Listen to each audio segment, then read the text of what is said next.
ഇപ്പോൾ എത്തി നിൽക്കുന്നത് അവണിശ്ശേരി ഗ്രാമപഞ്ചായത്തിലാണ്. അവണിശ്ശേരി ഗ്രാമപഞ്ചായത്തിലെ 7ാം വാർഡിലാണ്. 7ാം വാർഡിൽ ഈ കുറി നല്ല തീ വാർന്ന മത്സരമാവുന്നുള്ള ഒരു സംശയവുമില്ല.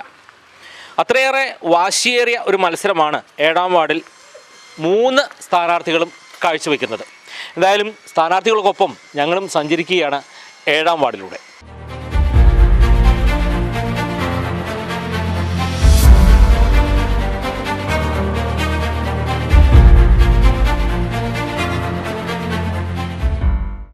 അവണിശ്ശേരി UDF ഈ കുറി പുതുമുഖത്തിനെയാണ് ഇറക്കുന്നത്.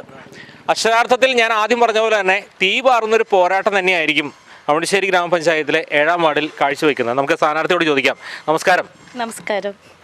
ഞാൻ സിബിന ഗിൽബർട്ട്, അവണിശ്ശേരി പഞ്ചായത്തിലെ 7ാം വാർഡിലെ സ്ഥാനാർത്ഥിയാണ്, UDF സ്ഥാനാർത്ഥിയാണ്. എങ്ങനെയാണ് ഈ ഒരു തെരഞ്ഞെടുപ്പ് രംഗത്തേക്ക് വന്നത്? എങ്ങനെയാണ്? ഞാൻ പുതുമുഖ സ്ഥാനാർത്ഥിയാണ്, ആദ്യമായിട്ടാണ് ഈ രംഗത്ത് പ്രവർത്തിക്കുന്നത്. നല്ല രീതിയിൽ ഇതുവരെ മുന്നോട്ട് പോകുന്നുണ്ട്. എങ്ങനെയാണ് നമ്മൾ ഈ ആളുകളായിട്ടുള്ള ഈ വോട്ടർമാരുടെയൊക്കെ വോട്ട് അഭ്യർത്ഥിച്ചുകൊണ്ട് ചെല്ലുമ്പോൾ വോട്ടർമാരുടെ ഭാഗത്തുനിന്നുള്ള പ്രതികരണം എത്രത്തോളം ഉണ്ട്? നല്ല പ്രതികരണമാണ് ഇതുവരെ കിട്ടിക്കൊണ്ടിരുന്നത്. നമുക്ക് എവിടെ ചെന്നാൽ നല്ല സ്വീകരണം കിട്ടുന്നുണ്ട്. ആരും ഇതുവരെ എതിർത്തൊന്നും പറഞ്ഞിട്ടൊന്നുമില്ല. എത്രാമത്തെ ഘട്ടമായി? 2, 3 ആയോ? 5 ഘട്ടമൊക്കെ കഴിഞ്ഞു. 6 സ്റ്റാർട്ട് ചെയ്തു. അപ്പോൾ കുറെ മുന്നോട്ട് സഞ്ചരിച്ചിരിക്കുകയാണ്. തീർച്ചയായും. ഒരു ആത്മവിശ്വാസം എത്രത്തോളമായി? നല്ല ആത്മവിശ്വാസം ഉണ്ട്. ഈ പ്രാവശ്യം നല്ലൊരു മുന്നോട്ടുള്ളത് കാണുന്നുണ്ട്. എല്ലാ വഴിയും തെളിഞ്ഞ് കാണുന്നുണ്ട്. അപ്പോൾ ഒരു പ്രതീക്ഷയുണ്ട് തീർച്ചയായിട്ടും. ഈ ഒരു മാറ്റമാണോ ഇവിടുത്തെ വാർഡിൽ? തീർച്ചയായിട്ടും നല്ലൊരു മാറ്റം ഇവിടുത്തെ ജനങ്ങളും പ്രതീക്ഷിക്കുന്നുണ്ട്. കുത്തക വാർഡാണ്. അതെ, തീർച്ചയായിട്ടും ഒരു കുത്തക വാർഡാണ്. അതൊരു പറയുകയാണെങ്കിൽ ഒരു എന്താ പറയുക, BJP എന്ന ഒരു ഇതിൻ്റെ മാത്രമല്ല, ഒരു കുടുംബത്തിൻ്റെ കുത്തകയായിട്ട് മാറിയിരിക്കുകയാണെന്ന് തന്നെ പറയാം. ഈ കുറി അതിനൊരു പൊട്ടിച്ചു കളയും. തീർച്ചയായിട്ടും. നമുക്ക് എന്തായാലും ഇവരോട് ചോദിക്കാം. എങ്ങനെയാണ്? ഭയങ്കര ആവേശത്തിലാണോ? നമ്മളൊക്കെ നല്ല ആവശ്യത്തിൽ തന്നെയാ. ഈ നമ്മളിപ്പോൾ ജനിച്ച നാള് തൊട്ട് ഈ കൈപ്പത്തിയിലാണ് നമ്മൾ എന്നും വോട്ട് ചെയ്യുക കാര്യങ്ങളൊക്കെ. അപ്പൊ അത് പ്രചരണത്തിൽ എങ്ങനെയാ രാവിലെ മുതൽ കൂടെ സഞ്ചരിക്കും? പിന്നെ രാവിലെ മുതൽ നമ്മൾ സഞ്ചരിക്കുന്നുണ്ട് ഇവരുടെ കൂടെ. സമയങ്ങൾ കിട്ടുമ്പോഴൊക്കെ സഞ്ചരിക്കാറുണ്ട്. അങ്ങനെ നമ്മൾ ഓരോ വീടുകളിൽ ചെല്ലുമ്പോൾ അവരുടെയൊക്കെ ആ പ്രതികരണം ഒരുവിധമൊക്കെ നല്ല രീതിയിൽ കാണുന്നുണ്ട്. പിന്നെ നമുക്കറിയില്ലല്ലോ എങ്ങനെയാന്നൊക്കെ. തെരഞ്ഞെടുപ്പാണ്. അപ്പോൾ വിജയം ആർക്കാണ് മുന്നിൽ നിന്നൊന്നും നമുക്കറിയില്ല. ഒക്കെ ദൈവം നിശ്ചയിക്കും. അമ്മയൊക്കെ കൂടെ ഉണ്ട്. അമ്മ ഇവരുടെ കൂടെ ഇടയ്ക്ക് കടക്കൂലേ? ഞങ്ങളുടെ അതിലൊക്കെ അല്ല. അപ്പൊ ഞങ്ങൾക്ക് പിന്നെ ഇവള് ജയിക്കണം. അതാണ് നമ്മുടെ ഏറ്റവും വലിയ വിജയം. അതന്നെ.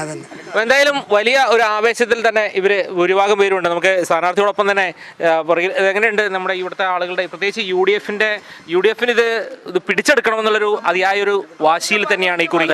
അതെ, ഞങ്ങൾ ഒപ്പമുണ്ട്. സെബിനേരെ കൂടെ ഞങ്ങൾ IDC തൊഴിലാളികളാണ്. ഞങ്ങൾ 15 പേര് എന്നും ഉള്ള കൂടെയുണ്ട്. എന്നും ഉണ്ടാവും. ജയിച്ചിട്ട് തന്നെ ഞങ്ങൾ അടങ്ങുള്ളൂ. ആ ഒരു വാശിയിലാണ്. അതെ. നമസ്കാരമുണ്ട്. എങ്ങനെയാണ്? കൂടെ ചങ്കായിട്ട് എപ്പോഴും ഉണ്ട്? അതെ, ഉണ്ട്. കൂടെ ഉണ്ട്, എപ്പോഴും ഉണ്ട്. ഈ ഇലക്ഷന് ഇറങ്ങി ഈ ഒരു മത്സര രംഗത്തേക്ക് വന്നു കഴിഞ്ഞ് ഏറ്റെടുക്കാൻ പോകുന്നത് വലിയൊരു ഉത്തരവാദിത്വമാണെന്ന് അറിയാമല്ലോ. എന്താണ് ജയിച്ചു കഴിഞ്ഞാൽ ഈ ഒരു വാർഡിൽ വരുത്താമെന്ന ആദ്യത്തെ ഒരു മാറ്റത്തിലേക്ക് എന്താണ് ഉദ്ദേശിക്കുന്നത്? ആദ്യത്തെ ഒരു മാറ്റം എന്നല്ല, ഇതുവരെ 15 കൊല്ലമായിട്ട് ഉണ്ടാവാത്ത മാറ്റങ്ങളൊക്കെ എന്നെ കൊണ്ട് പറ്റാവുന്ന പോലെയൊക്കെ ഞാൻ ചെയ്യാൻ ശ്രമിക്കുമെന്നാണ് എനിക്ക് ഇപ്പോൾ തരാൻ പറ്റുന്ന വാക്ക്. 15 കൊല്ലമായിട്ട് ഇവിടെ എന്താണോ സാധിക്കാത്തത് അതൊക്കെ എന്നെ കൊണ്ട് പറ്റാവുന്ന പോലെ ഞാൻ നിറവേറ്റുമെന്നാണ് ഇപ്പോൾ എനിക്ക് 7ാം വാർഡിലെ ജനങ്ങൾക്ക് തരാൻ പറ്റുന്ന വാക്ക്. ഭാരതീയ ജനതാ പാർട്ടിയുടെ കുത്തക സീറ്റാണ്. ഒരു പരിചയം കൂടുതലുള്ള മുൻ പ്രസിഡന്റൊക്കെ ആയിരുന്ന ആളുകളോടൊക്കെയാണ് അംഗത്തിന് ഇറങ്ങുന്നത്. സ്വാഭാവികമായിട്ടും നല്ലൊരു പരിശീലനങ്ങൾ അല്ലെങ്കിൽ അതിനനുസരിച്ചുള്ള കാര്യങ്ങളൊക്കെ വേണം. ഒരു ആത്മവിശ്വാസം ഉള്ളിലുണ്ടെന്ന് ധാരാളം പറഞ്ഞു. എങ്ങനെയാണ് ഈ പിന്നിലുള്ള ഈ അണിയറ പ്രവർത്തനം, ഈ കൂടെ നിൽക്കുന്ന ആളുകൾക്ക് നൽകുന്ന പ്രചോദനം എത്രത്തോളം ഉണ്ട്? നല്ല പിന്തുണയാണ് എല്ലാവരും ഇതുവരെ നൽകിക്കൊണ്ടിരിക്കുന്നത്. അതുകൊണ്ട് തന്നെയാണ് എനിക്ക് ഇത്രയും കോൺഫിഡൻസ്. തീർച്ചയായിട്ടും എല്ലാവരും കൂടെ ഉണ്ട്, നല്ലൊരു വിശ്വാസം എനിക്കുണ്ട്.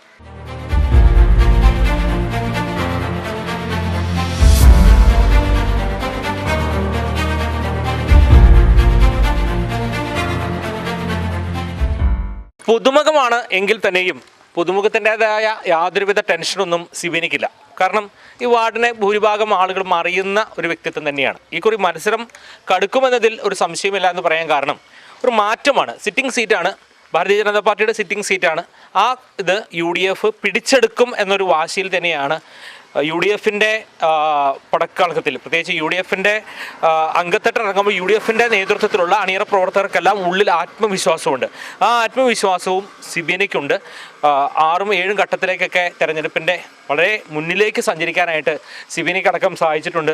ധാരാളം പേരിലേക്കുമൊക്കെ വോട്ടർമാരിലേക്കൊക്കെ കടന്നു വരുമ്പോൾ നല്ലൊരു ഫീഡ്ബാക്കാണ് കിട്ടുന്നതെന്നാണ് പറഞ്ഞത്. എന്ത് തന്നെയാണെങ്കിലും നല്ലൊരു ആശംസയും മീഡിയ ഫോർ നേരുകയാണ്. ഇതുപോലുള്ള പുതുമുഖങ്ങളൊക്കെ കടന്നു വരട്ടെ എന്നുള്ള ഒരു ആശംസ നേർന്നുകൊണ്ട് മറ്റുള്ള വാർഡുകളിലെ മറ്റുള്ള സ്ഥാനാർത്ഥികൾക്കൊപ്പം ഞങ്ങൾ സഞ്ചരിക്കുകയാണ്.